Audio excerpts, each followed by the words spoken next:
Andy Black, everybody. Hold this up. I don't know how to sit in this chair. Dude, all right, let's talk about it, because these are like somewhat new I saw you leaning chairs. forward like this, and I feel like I'm too lanky. I'll just too much arms. Well, you know what it is? It's like, dude, like we're trying to have a conversation, but then you're also being photographed, so you're like, all right, well, like this Tell is me about probably, it. I would chill like this with you, Yeah. but then I look like an idiot when they send us the photos, and I'm like this all the time, so, but then like, I'm not cool enough to do this. I want to do this. You want to do that? No, it's not good. I don't know. Let's lean forward like we're telling each other secrets. Yeah. Or just have really good posture. This is all working the core right now. Sitting like this. Does this look natural to you guys? I can feel it. Can you feel it? It's all right. It's all right. Hello. Hey, tell us a secret. You were just saying, like, let's tell us a secret. A secret? Yeah, tell us a secret. The song that you just showed, the video, is called Westwood Road. Dude, okay, can we talk about this? Because I was like, I don't know that song. Like, I was That's like, okay. why would we play that song? It's a secret. Yeah, okay. I wanted to talk about West Road, and I want to talk about this album. Well, what the hell is that song then? We Don't Have to Dance is the single from my previous record. We can also play that music video if you want. I think we owe it to Andy to play the song that I introduced. It's all right. It's all right. I got to stop naming songs with W's exclusively. Exactly. You're confusing the control room. I'm screwing everyone up. What, do you want pillows? It's like a whole thing. Andy, you want a pillow? You know what these are? For me to sit on them, or you to put them sleep on? behind. Try it. We'll see if it works. To Bring 'em create out. more space. Like a faux chair back. I've ruined the whole show. Andy so might have the core strength. I came out and immediately destroyed the whole set, adding pillows. Dude, me calling the song the wrong name ruined the show. Trust me. No, it's all right. The robot told you to say the wrong thing, so it's all right. Exactly. I am merely a puppet. Thank you so much for stopping by. Thank you I for do having want to me. dive into the correct titles of these songs and then also the correct title of this record. You are a very popular man. I mean, it's funny to me because so much of your story, I was reading about you and I was watching some interviews. You did a great like sit down with Mike Shea. I guess that was like a number of years ago. It was really cool. And it's funny, like you kind of struggled, it sounds like, connecting with others as a kid. And now you have like hundreds of thousands of people wanting to connect with you across social media. Is that still a mental trip? I think it's a unique thing, right? Because when you are a young kid who doesn't have a lot of social skills and doesn't connect with other people easily, to then find any form of fame kind of predicated on that idea, it doesn't make it so you suddenly know how to talk to other people better. I am still as awkward as ever in all situations and contexts, but now I just have learned to kind of, I guess, train myself to be able to speak to other people in a way that is social. But the truth is that when I was a young kid, I was not well-liked, and a lot of that, I used it as fuel. I wanted to be angry and vengeful and to show people that I was going to do stuff. So I think I probably perpetuated it to a certain extent. People made fun of me and I go, well, I'm going to show you. And then my whole life became about revenge, which is a wonderful thing to live for. But most of my career in the early days was I was made fun of. I was treated badly. I want to show people that are like me that you can get away from that and that you can do something of substance and you can create a better future for yourself. But all of that was fueled by the idea that one day I was going to rise up and show everybody. And what I learned as I got older and my career grew was that it's a ridiculous idea. There isn't a day where suddenly I'm going to walk into a room and everyone's going to go, oh, I'm so sorry we were mean to him. People live their life and they move on, and most people are happy for you. I go back to my hometown now, and a lot of this record is about that. I go back home and people say nice things to me, and they appreciate that I've had any success. They're not thinking about the high school drama or when they called me Chunk because I look like Chunk from the Goonies when I was in middle school. That's not the stuff that they're thinking about. So it wasn't necessarily that I was doing it for the wrong reasons, but I think as I've gotten older, I've taken it more upon myself to connect with people on their level of emotion and try to be an advocate for people for the things they're going through as opposed to my own angst or revenge or something like that. Right. I mean, it's great fuel at the start, though, right? Like wanting to prove people wrong. But as you just said right there, at a certain point, it becomes more about you. And it was always about you, right? This whole journey you're on as a person. But I do think it's great fuel at the start, right? Just proving some bullies wrong. Yeah, I think you've got to know when to like move on from that, though. Because it'll only take you so far, right? Yeah, there's a story, and I told it before. We were in England, and it was our first like big headline tour that I had done in the band, and I was on stage, and when I would go on stage in those days, I was always looking for a fight with somebody. I would prowl around and try to find somebody who was flipping me off or something, and I'd stop the whole show to make a big announcement about, I hate you, guy, or whatever, and I was doing that, and I just wasn't finding it. People were happy that we were on stage, and my tour manager, who's been with me since I was 19, he was laughing on the side of the stage. And I walked over and I was like, what are you laughing at? And he's like, dude, everybody likes you here. Like, you don't have to be so angry about everything. And it was honestly a big wake up for me, because if you're lucky enough to get what you want and to have people care about your art and the things you create, then you should be kind to them and appreciative of their support and not looking for the negative. For so many years, I wasted so much time obsessing over the idea that I was going to turn people's minds around and that the negative things that they thought about me were unjust, and I would say things that I would say one thing in an argument, and then forever they would understand that I was the shit and they didn't understand anything. As I got older and realized that that wasn't as necessary, it became more about making a direct connection with the people who do support me. So if you see me tweet or Instagram or whatever, I don't use social media as often as some people. I kind of sign on and post, and then I kind of go about my day or whatever. I probably should do it more, but I try to get on now and respond to positive things exclusively, and I never really engage in any of the negativity. Right. I wanted to get back to your on-stage persona. You sort of touched on it there. We're looking for a fight on stage. It's an interesting journey that you've been on with it, because I've heard you say that early on you almost felt like you had to compensate for maybe some insecurities and being like, super over the top and super eccentric. Maybe on stage. What person with neck tattoos is compensating for insecurity? Yeah. But now it seems like it's more in line with you're kind of just yourself. Not to say you were ever playing somebody else, but it sounds like you don't have that need anymore. When I was 16, I remember thinking that the only way I would ever find success was if I created a version of myself who wasn't afraid of all the things that I was afraid of. I have my whole life been a ball of anxiety. I've been diagnosed with everything under the sun and told that I had everything wrong with me or whatever else. And I remember thinking, I have to find a way to create this alternate version of myself that doesn't have these fears and anxieties, and this person who goes up on stage and can present a strong front and someone that people could look up to. And that was, I don't want to say it was a pose, but it was something that I was creating. Well, you could escape into it, right? As I've grown in my career, I feel like at this point, I'm more accepting of those internal struggles that I have. I like to be able to show them. I think my writing reflects that a little bit more. The songs I've done more recently have been more about my personal journey, as opposed to me saying, I'm going to stand up and fight everything. I wanted to give people an opportunity to see me as a person and show my own problems that I have, and to be able to speak to them more directly, because those are the things that are in my mind more so now. I think that maybe what I feel fortunate about is that by building myself up at that age, I kind of helped create the adult that I am today, and it gave me an opportunity to learn who I was going to be while not being so afraid of the world. You're a fascinating guy, because you talk a lot about this anxiety sort of ruling your life as a young person. You talk about people not being very kind to you, but yet you had this sort of confidence, where I've heard you say in past interviews that you never put rock stars on a pedestal. You always had the confidence to pursue this thing, and you always kind of knew you could do it. So where does that come from, right? Because I think some people would have that anxiety, would have that hardship, and maybe just back down and cower and accept this reality of, like, I'm an outsider, I'm a loser. You never had that. Is that something that comes from your family? Is that something that you learned through music? Because that's fascinating to me. Yeah, I mean, I think I am exceptionally lucky in the sense that I've had the most supportive parents. I've always, from the time that I was very young, I was told that I could do anything I wanted to do. I just had to work for it. And my theory for success in any capacity is you need at least one person who believes in everything you do, whether that's a family member or a friend, but unabashedly believes in everything you do. And I think you need to have at least 50 people who absolutely don't believe in anything you're doing. I think that's the right mixture of having enough people that are going against you for you to want to prove them wrong, and enough people in your corner that are saying you can do this for you to push forward. For me, it came from the time I was a child, where I wanted to dress up as Sweeney Todd and perform the songs in the living room, and rather than acting like they were tired of it, my parents would sit through another performance, or allowing me to create costumes or drawn things or make my own toys or all these things that I was fascinated with as a kid, to encourage those things, but to instill the idea that I had to apply myself if I was going to do it. It wasn't enough for me to just sing in my bedroom.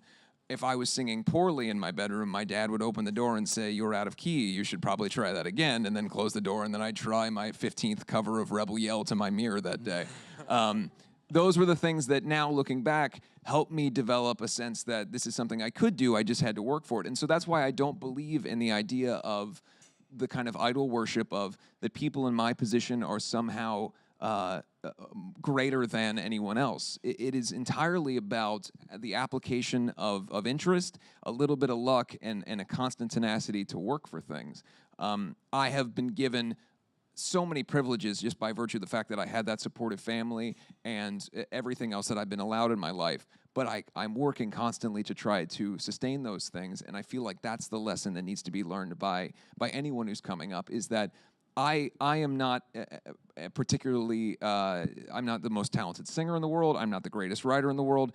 I have fortunately been able to connect with people who like the things I do, and I have worked hard to sustain that and try to give them things constantly, whether it's the records or the comic book or whatever else. It's about doing the work more than anything else. Right.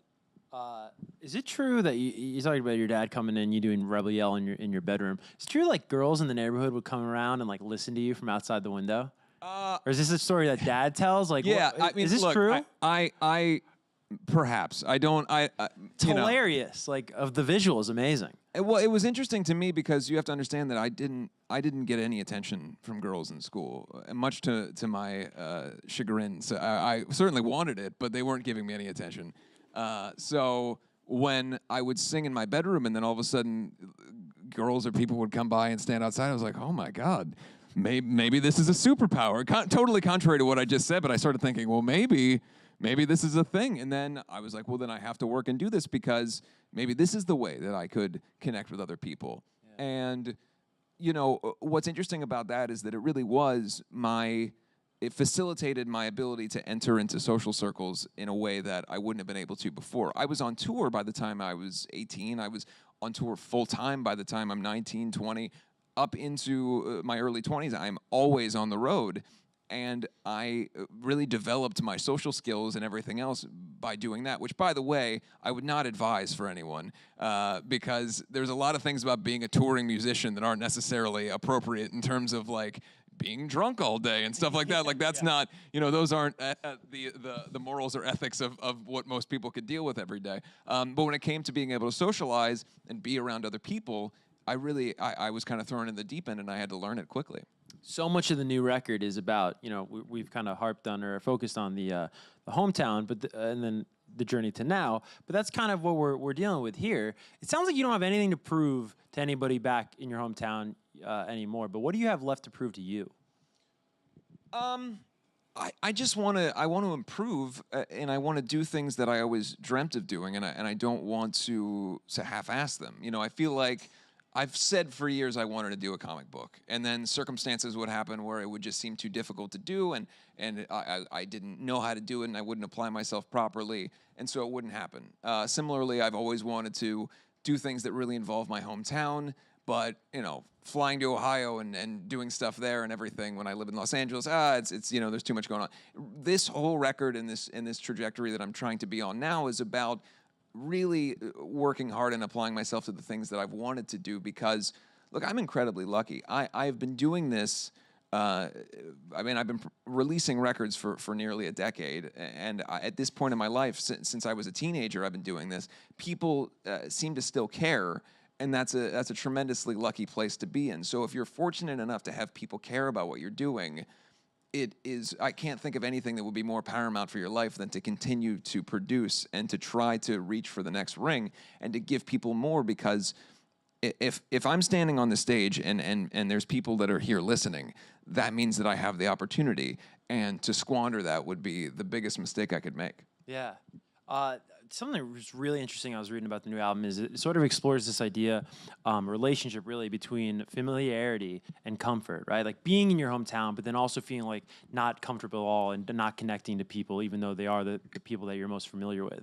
Can you sort of speak on that?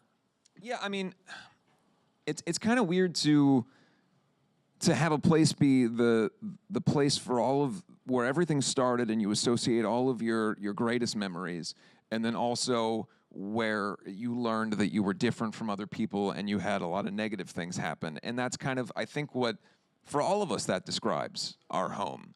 You know, you're around your family and you have your Christmas memories or whatever it is, and then you also have being bullied at high school, and that's, you know, within a 5-mile radius of one another, whatever it is. Those things create a very interesting cocktail of stories and experiences, and I wanted to be able to talk about both of them, both the feeling of adoration I have for where I'm from, whether it's going to football games with my dad, or the feelings of isolation that I have, which is walking into high school and knowing that I was going to have to deal with crap that day for looking different or being different. Those things are both valid and places that exist in my heart. And for me, as a songwriter, as an artist, I wanted to be able to talk about those things a lot and in detail, and that's what led to this. And then ultimately, that turned into the comic book, and that turned into so many other things. Did Feldman produce the whole record? Yes. What is so special about him? And I don't say that in a doubtful way. I'm fascinated by sort of, we have so many bands on the show, and so many of them specifically seek him out. Yeah. So take us inside the studio. I mean, I think he's doing the new Blink record right now. Yeah. Like, take me inside the studio working with John Feldman. I started working with Feldy. I think I just turned 20 or 21, and it was kind of a transitionary period. You know, at this point, a couple years ago, the band was kind of, we were moving into a new place, and we were very glam and very like metalcore oriented, and we wanted to kind of evolve into the next era. And we had been working with a different producer, and just kind of a chance writing session happened where Feldman had invited us to come down, and I went down to his house, and I wrote a song with him called "We Don't Belong Here," which was on a Wretched and Divine record, and it represented so much of what I thought the band could be as opposed to where we were. And it was just earth-shattering for me as an artist. I thought, oh my God, this is the direction. And it's the only time first of all, I've worked with mostly the same people for my whole career. I like to be good to the people I work with. The people that I don't work with, I still have some relationship with. It was a very difficult thing for me to walk back into the studio of the producer we were working with at the time, knowing I had just met John and wrote this song and knew that was the direction, and have to sit there for an hour while I decide how I'm going to tell this guy that we're going to call John Feldman and see if he'll produce the record. Because the concept record was born that day for me. I thought we did a concept record for that album cycle, and the whole structure for me was built within like that hour. And I had to go back into the studio, and you know, my drummer's tracking drums, and I'm looking around and I'm going like, I have all these ideas now, and this has to change. So I would say that experience was the entryway into working with Feldman. Was this guy is so incredibly special that I'm willing to cut off midway through this record that we're working on and go start over again and work with him and build this record. And ultimately that proved to be the most successful record that we had as a band thus far. And similarly, when it came to do my solo stuff, it was just a natural thing. You know, John is one of my closest friends. My wife Juliet and I have dinner with him and his wife Amy all the time. We're very close friends in that way. But apart from all of that, he is the most prolific artist I know. But he's the most attuned to what the artist wants of any producer I've ever been around. He understands intrinsically what makes the artist great and tries to bring that portion forward. And I'm not trying to take away from other producers. We've worked with Bob Rock. We've worked with fantastic people. But John is he's a cut above anyone I've ever known as an artist, and he's truly a wonderful person. So I honestly, you'd say what's so special about him. Right. It sounds like I'm saying everything. But that's really the truth for me. I mean, it's just he is. I love him dearly, and I'm very fortunate to. Again, it's a fortunate thing that my career has fallen into a place where I get to work with somebody like that. Yeah. He's just becoming this like super producer. It's like kind of like as he should. I mean, I don't. Well, right. It's amazing to see. Yeah. And then I know a lot of things changed, but I heard like maybe 8-10 months ago you doing an interview. Is Skiba on the record? I wrote with Matt on a few songs. I'm not sure in terms of where what we're gonna do with them. Right. But there's some songs, and then he was on the previous record. He sang the second verse and chorus on a song called "Stay Alive." So we've written some stuff. I don't know where it'll go, but those songs exist. So at some point they'll be heard. And then Hoppus, is he on the record? Yes, he worked on one or two of the songs on the album, and then we've got Ashton from 5 Seconds of Summer played drums on a couple of songs. And Oh, rad. What songs? the one that people will hear next, that's going to come out after Ghost of Ohio, is a song called "The Promise" that he played drums on and actually wrote with me on as well. That's cool. So, wait, I mean, I have to imagine, right? Like, Feldman must have been working on this and then the Blink record at the same time. Did you? Yeah, I mean, this record, we kind of bounce back and forth between touring cycles. But Blink is there all the time. You know, they've been working on stuff constantly. Have you heard any of the new Blink stuff? I even if I did, I couldn't tell you that Can't I had. tell me? So, It's one yeah. of the secrets. Yeah. All right. I tried. Yeah. Let's go to Twitter. At Crimson Ember wants to know if you could do a cover of any Bowie song, which would it be? This question has come up in my home recently. My wife and I were talking about this, and I don't want to say because I think I'm going to do it is the thing. So I don't want to give it away. But I think screw it. I will. Modern Love is one of my favorite songs, and it's a different era of Bowie than people might think I would associate with immediately. But I think I would love to do a version of that and pay homage to that. Would you do it true to the form, or would you make it your own? I've done a handful of covers. I did 21 Guns by Green Day. We did an Adele song. My wife and I did a duet, the Adele song, when we were young. And then I did My Way, the Sid Vicious version, and all of it we've tried to stay as true to the original as possible, but kind of do a spin that sounds sonically like the Andy Black records. So, somewhere in the middle. I feel like if you're going to do a cover, you have to do something new, otherwise it doesn't warrant the cover. But by the same token, it shouldn't just be a different singer doing karaoke over the original track. You know what I mean? So it's kind of a delicate balance. That was my issue with the Weezer Africa thing. No offense, Weezer. I love Weezer. I'm a huge Weezer fan. It's But, like, just- it was it's- just it's too like similar. it's just Rivers doing karaoke. I haven't heard it. Do you not listen to radio? It's like everywhere. You haven't heard Africa Weezer? I just Oh my listen God, I to wish my songs exclusively over and over again. It's like inescapable. And That's I amazing. You have I not sit heard in a it. fetal position and just rock back and forth and listen to all Andy Black material at all times. Let's get back to Twitter really quick. At Biersack Blues, Ghost of Ohio has a lyric that says, "My hometown never felt much like home, yet you've always been so proud of your Ohio roots. Did the appreciation come from," it's probably easier just to read it up here, Jesus. Did the appreciation come from experiencing life away from all that you were used to? Yeah, I mean, it is both true that I feel at home in my home and true that I don't. I don't think that I'm alone in that. I can walk through the cemetery that is in the music video is a place that holds like 20 different meanings to me. It's literally on the other side of my grandmother's house where I spent nearly every day after school. I'd walk there. I have to walk past it to get from the middle school I went to my grandmother's house. I parked in there when I was skipping school. I learned to drive in there. I would smoke cigarettes in there all day and pretend that I was having conversations with the people on the different graves because I wanted to avoid the truancy officer seeing me when I was skipping school. And then eventually, when my grandfather died, who was very close to me, he was buried in that cemetery, and I gave a eulogy in that cemetery, and I cried in that cemetery. And not to get emotional, but that location has meant just so much to me. And it's so weird that it's a cemetery, but like that feels like home and is also a place that I don't want to be there when my grandfather's getting buried, but if I'm there, it's just hard to describe. It has both of those emotions to me. So it's, I feel like that's why I wanted to film so much in there. And I'm pretty sure they don't know we filmed in there because I don't think you're allowed to, but why I wanted to do it and why we made a point to try to not do it to where we were showing a bunch of names of graves. And we try to keep it to the side. It's a very old cemetery. So by and large, the graves of the people that are in that video died in like the early 1890s, So it was trying to stay away from the modern side. We didn't want to.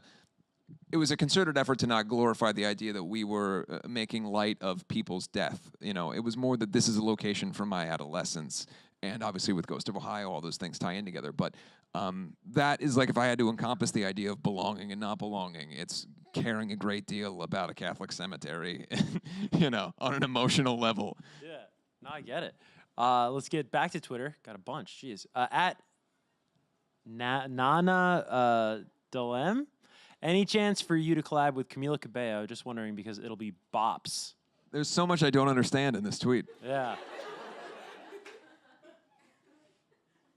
Can that be my answer? I don't know. I don't know enough to answer this.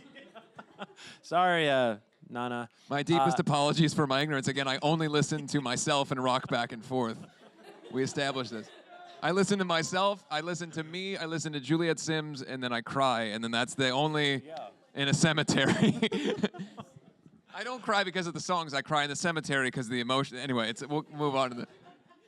At XX Musics is Life XX. I swear they pick like the craziest names just to hear me say that. That's like a MySpace name. I feel like that was my MySpace name back then. That many X's for sure. Do you read the fan fiction about you? No, it's not for me, right? Like, it's not written... I don't feel like fan fiction is written for the artist to read. I feel like it's for fans to communicate with other fans. So it's almost like, while I'm the subject of it, I feel like me reading it would be like looking in somebody's window and then being like, hey, why are you looking at a picture of me? Like, I'm already looking in your window. So I totally understand it. You know how I learned it wasn't for me? I read one time and I said, you know, this isn't for me. Very long ago, we were handed a bunch of pieces of paper that had drawings of us as like foxes and different animals and stuff.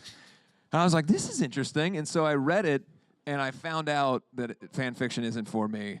I didn't understand that you could sexualize foxes that much, but anyway, you understand what I'm saying. You can fill it in. Loud and clear. Let's get to our first... By the way, I'm looking in the monitor, and my white socks look like I'm wearing spats right now. Looks like I'm the Joker. I like it. Arroy looks nice. Now you got me looking. All right. First one is going to come from the Red Sofa. Hi. I was wondering if you... Your name is the Red Sofa? It's a moniker. She goes by the Red Sofa. No, what's your name? Where are you from, in all seriousness? Samantha, and I was born and raised in Brooklyn. Hi, Samantha. Hi. I was wondering if you can collaborate with anyone. Who would it be and why? Camila Cabello. What? No. Well, you know, I've actually been. We talked about Matt Skiba earlier. That was a bucket list collaboration for me. My favorite band growing up and favorite band of all time was Alkaline Trio, and so that was tremendous. On a personal level, I've had collaborations in a way with both of my grandparents. My grandfather, before he died, did the introduction to the first Black Veil Brides record, and my grandmother is on the Ghost of Ohio song. You hear her voice at the end. It says he's the Ghost of Ohio. So that was very cool. And then I got to sing with my wife, and I get to do all kinds of cool stuff. So in that regard, I don't know that I have a dream collaboration, but they pop up from time to time, and I've been very lucky that, you know, I got to write and sing a song with Gerard Way. Like, stuff like that is fantastic. So maybe you tell me. You think about it, then tell me later.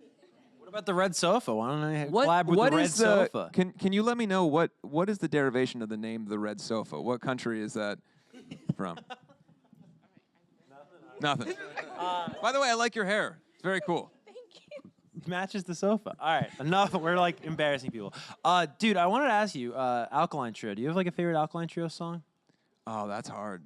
I used to get in trouble for listening to radio when I was a kid in the car. You got in trouble for listening to the song? Yeah, my mom would be like, "What the hell? You like dog shit and razor It's blades a brutal and stuff?" lyric. Yeah. I would say, what's my favorite song? There's so many songs that when I was a teenager were like my songs. You know what I mean? Like the song that I would like be in my car, like, yeah, this is my song.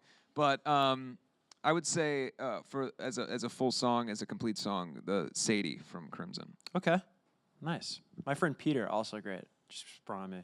Very left on. Yeah. All right, let's get to second question. It's gonna come Which from, is both the name of a song and a sentence that you were telling me, that your friend Peter is great. Oh yeah, no, I actually, yeah. By the way, my friend Peter, great. Our Peter's great. Back to the Red Sofa. Hi, my name is Mary, and I'm from New York. Hi, and Mary.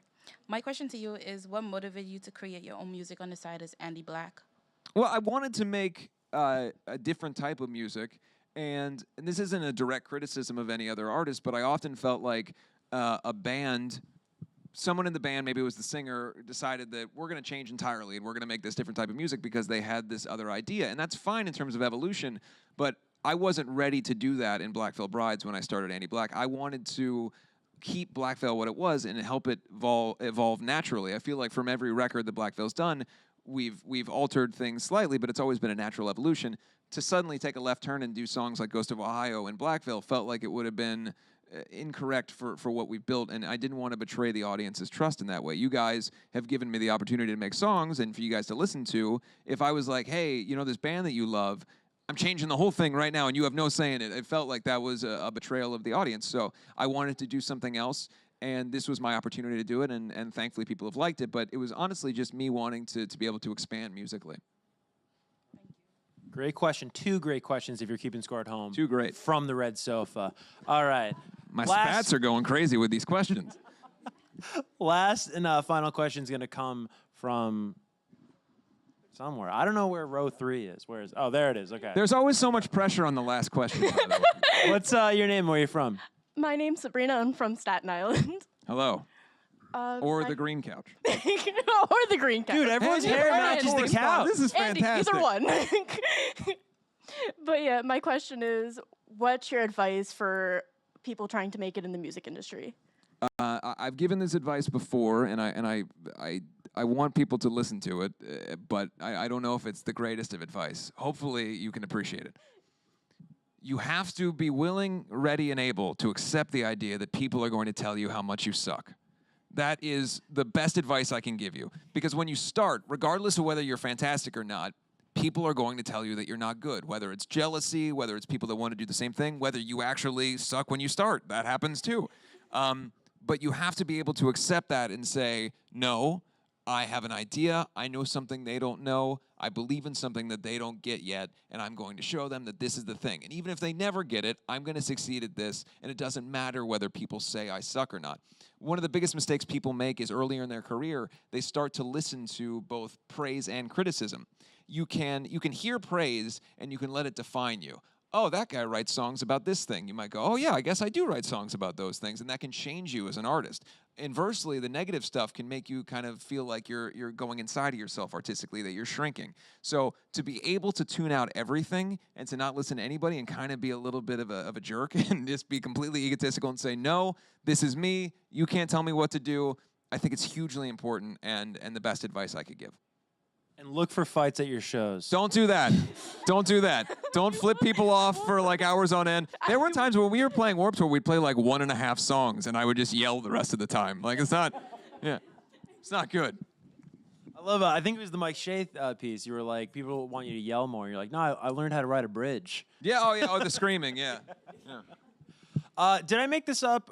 April 7th tour starts, or is it May 7th? April 7th. April 7th. All right, April tell 7th us really in quick about Sacramento, tour. California. Oh, nice. Yes. And then you're doing Gramercy here, excuse me. Cranberry Theater here, and Gramercy here.